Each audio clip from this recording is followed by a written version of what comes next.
Hello friends, నేను మీ Swetha. Welcome to Swetha's art of recipe. ఈరోజు మనం చాలా టేస్టీ అండ్ హెల్తీగా రాగి రోటి చేసుకుంటున్నాం. దీని బ్రేక్ఫాస్ట్కి అయినా లేదా లంచ్ అండ్ డిన్నర్కి కూడా తీసుకోవచ్చు. వెయిట్ లాస్కి కూడా చాలా యూస్ అవుతుంది. ఇక తయారు చేసుకునే విధానం చూసేద్దాం. ముందుగా ఒక బౌల్ తీసుకొని అందులో 1.5 కప్పు రాగి పిండిని వేసుకోవాలి. తర్వాత ఒక కప్పు సన్నగా తరిగిన ఆనియన్స్లో 3/4 కప్ ఆనియన్స్ని వేసి మిగిలిన ఆనియన్స్ని పక్కన పెట్టుకోవాలి. తర్వాత ఇందులోనే 2 లేదా 3 సన్నగా తరిగి పెట్టుకున్న పచ్చిమిర్చిని కూడా వేసుకోవాలి. ఇంకా కొంచెం స్పైసీగా కావాలంటే 2 లేదా 3 పచ్చిమిర్చిని కూడా యాడ్ చేసుకోవచ్చు. తర్వాత కొద్దిగా కరివేపాకు, కొత్తిమీరని సన్నగా తరిగి వేసుకోవాలి.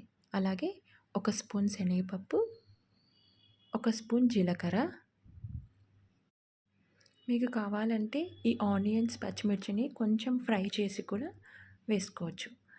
నేనైతే ఇలా డైరెక్ట్గా వేస్తున్నానండి. ఇందులో 1 స్పూన్ పసుపు మరియు రుచికి సరిపడా సాల్ట్ వేసుకొని వాటర్ కొద్దిగా పోసుకుంటూ కలుపుకోవాలి. నేను ఇక్కడ నార్మల్ వాటర్ వేసుకొని కలుపుకుంటున్నానండి. మీరు కావాలంటే వేడి నీళ్ళైనా పోసి స్పూన్తో కలుపుకోవచ్చు. ఇలా గట్టిగా ప్రెస్ చేస్తూ ఆనియన్స్లో ఉన్న వాటర్ కూడా పిండిలో కలిసేలా కలుపుకుంటూ కొద్దిగా వాటర్ వేస్తూ చపాతీ పిండిలా కలుపుకోవాలి. మరీ గట్టిగా కలపకుండా చూడండి, ఇలా కొంచెం సాఫ్ట్గా కలుపుకుంటే సరిపోతుంది. ఈ కన్సిస్టెన్సీ ఉంటే సరిపోతుంది. ఈ పిండిని పక్కన పెట్టుకొని ఇప్పుడు ఏదైనా క్లాత్ తీసుకొని దాన్ని వాటర్లో తడిపి బాగా పిండేసి వాటర్ లేకుండా ఇలా ప్లేట్ రివర్స్ చేసి దానిపైన ఇలా వేసుకోవాలి. క్లాత్ లేదంటే మీరు బటర్ పేపర్ అయినా తీసుకోవచ్చు, లేదా ఏదైనా ప్లాస్టిక్ పేపర్ అయినా తీసుకొని ఇలా ఈవెన్గా స్ప్రెడ్ చేసుకుంటూ ఉండాలి. మీకు నచ్చిన సైజ్ ఉండని తీసుకొని ఇలా ఈవెన్గా ప్రెస్ చేస్తూ ఉండాలి.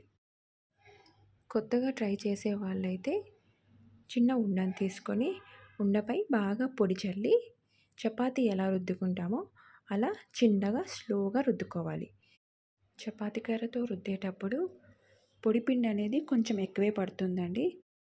చూడండి, ఇలా ఈవెన్గా స్ప్రెడ్ చేసుకుంటూ మరీ ఎక్కువ మందం లేకుండా ఈ సైజులో ఒత్తుకుంటే సరిపోతుంది. క్లాత్ నుంచి చిన్నగా రాగి రోటిని ఇలా తీసుకొని వేడిగా ఉన్న ప్యాన్ మీద వేసుకోవాలి. నేనైతే ఇలా డైరెక్ట్గా హ్యాండ్లోకి తీసుకొని ప్యాన్ మీద వేసుకున్నానండి. మీరు కావాలంటే క్లాత్ని డైరెక్ట్గా పెనం మీద వేసి స్లోగా రిమూవ్ చేస్తే రాగి రోటీ అనేది విరిగిపోకుండా వస్తుంది. ఫ్లేమ్ని లో టు మీడియంలో అడ్జస్ట్ చేసుకుంటూ 2 వైపులా బాగా ఫ్రై చేసుకోవాలి. ఈ రోటీకి నేను గీ అప్లై చేశానండి. మీరు కావాలంటే ఆయిల్ అయినా అప్లై చేసుకోవచ్చు. రోటీని ఇలా ప్రెస్ చేస్తూ 2 వైపులా బాగా ఫ్రై చేసుకోవాలి.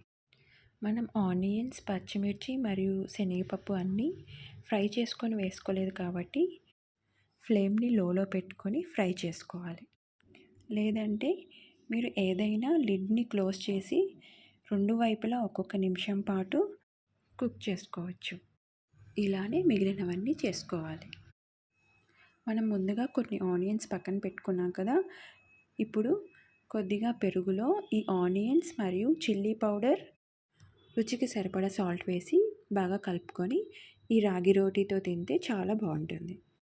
ఏదైనా కర్రీతో అయినా తినచ్చు. అంతే అండి, హెల్దీ అండ్ టేస్టీ రాగి రోటీ రెడీ అయిపోయింది. ఇలాంటి మరెన్నో రెసిపీల కోసం లైక్, షేర్ అండ్ సబ్స్క్రైబ్.